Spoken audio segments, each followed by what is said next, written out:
What's up, fight fans? This is Kurtaville with Counterpunch Boxing News, and I have some new news concerning Tyson, the Gypsy King Fury.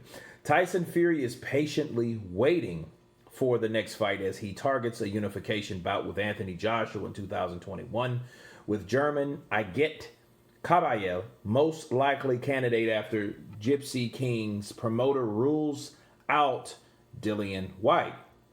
The British boxer Tyson Fury is waiting for his next challenge, of course. The Gypsy King pulled out of the Deontay Wilder trilogy fight earlier this year. Fury 32 posted a video of him showing good upper body work and training, and he is likely to take on the German Aget Kabayel. Tyson Fury claims he is patiently waiting for his next opponent as he showed off his quick upper body skills.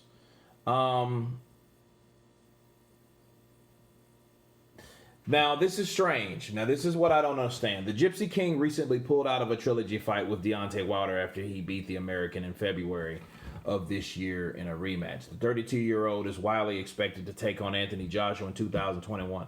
Look, we know all this stuff. Now, what I don't understand is, I get what Bob Arum's saying. I get what Tyson Fury saying. I get what Frank Warren's saying. I get what everybody on that side is saying. But I also understand that you were in talks or you agreed to fight Deontay Wilder. And the thing is, why aren't you fighting him? In fact, okay, you ruled out Dilly and Whyte. So what does Dilly and Whyte have that, or don't have, that Aget Kabayel has? You see what I'm saying? And if that matter, if you're not taking on Dilly and Whyte, why aren't you taking on Deontay Wilder? I understand it's going to be in the UK, yada, yada, yada. I understand it's going to be the 5th. I understand all this, that, and the other. But at the end of the day, I don't understand why you can't just offer Deontay Wilder the opportunity to fight you December 5th. See, this is what I need to know. Okay,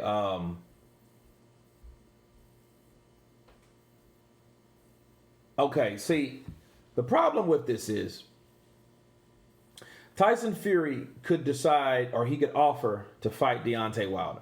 Deontay Wilder said anytime, anywhere. Well, Shelly Finkel said that. So Shelly Finkel can speak for Wilder because he's his manager. So he said that Wilder's very upset, but he still wants to fight. You'll fight him anytime, anywhere. That sounds like some shit that, you know, you're pretty much giving you're giving yourself up to that guy. You're putting yourself at that person's mercy. And I don't understand why Tyson Fury, after all this shit has been said about him, accused of him, doesn't want to. You know, doesn't want to take the fight with Deontay Wilder. And see, here's the thing. I can understand if he doesn't because of what Wilder accused him of. I can understand that. But tell us something. Tell us, hey, I don't want to fuck with you if you think I'm a cheat. Tell us something.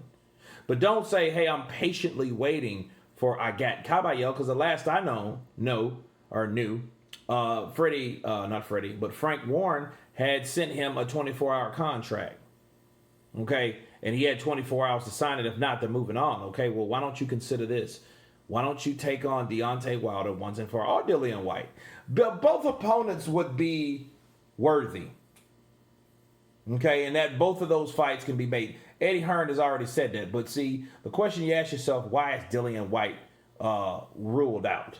And this is what Tyson Fury had to say about it. He said, correct me if I'm wrong, but didn't Dilly and Whyte get absolutely poloxed in the last fight? Warren said, well, that's what Warren said. He said at the time, he was the mandatory challenger to Tyson. He kept going on about it. He was going to sue everybody. Okay, but here's the thing. If there was no Wilder fight to fucking begin with, if Wilder didn't exercise a contract, we got to be fair about this. If he never exercised a contract, why in the hell would Dilly and Whyte have to sue at all? Why don't you give him his opportunity? Give him the opportunity.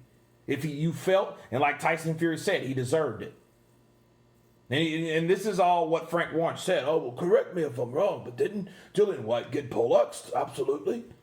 Well, after he knocked the motherfucker down a couple times, yeah, he got caught with a good shot, but damn, he wasn't getting his ass beat. Okay. So it's one of them things, man, where it just makes you think, because you got to look on both sides. You got Deontay Wilder, see, this reason here is exactly why Wilder and his team should have been on Tyson Fury like flies on shit.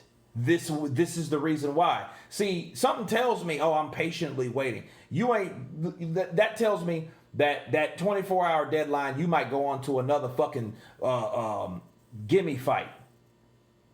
You know, a damn pick'em, easy pick'em fight, right? That's what this is reminding me of. You know, just to, I want to get in there with Joshua. Meanwhile, Joshua's fighting the fucking mandatory. And then see, at this point, people always question, well, damn, what has really Tyson Fury done? Because he's doing the same shit he's always done. Either when he comes back, he's fighting some motherfucker we never heard of, or somebody that you don't want to see, or somebody that know that's absolutely 100% handpicked. But then you got an American former champion over here trying to fucking fight you, and you could have just took him to the UK. Do you guys remember when that draw went down in 2018, and Tyson Fury is saying, "I want that opportunity in the UK"? Do you remember that shit? But this is before ESPN now, mind you. See, before ESPN, it was just Frank Warren. Okay? That's before Bob Arum. So he was like, no, I just want a fair crack of the whip. So no, you want to fight me in the UK? And they kind of went back and forth, yada, yada, yada. You know, and then I guess he decided to come back until the ESPN deal presented itself. Or he probably already knew about it. Yeah, he did. He already knew about it. But that was the fucking skinny, mate. This motherfucker wanted to fight over in the UK. So why couldn't he? Okay, you want to fight me, Deontay? You want to fight me that bad? You think I had shit in my gloves? That was silence everything. All this really does is it just gives someone the excuse or the opportunity to say he's scared and he's bullshitting once again. However, we know what happened with the coronavirus and the bullshit that Al Heyman did with the dates and all that, and ESPN and Fox and football. I know all this, but this doesn't really explain why Tyson Fury just wants to go the fuck off and then fight somebody else. When he already said, I will give him the rematch because that's the contract that I signed. Okay? And you can't say, oh, it was because Deontay came out and said what he said about him. No, because this shit happened before. This happened before all that happened. And in fact, that's probably the primary reason that Deontay Wilder said, well, fuck it, I might as well tell everybody what I think now. What I feel this motherfucker did to me. Not saying I believe it, not saying it's true, but here's the point. The point is, Deontay thinks it's true.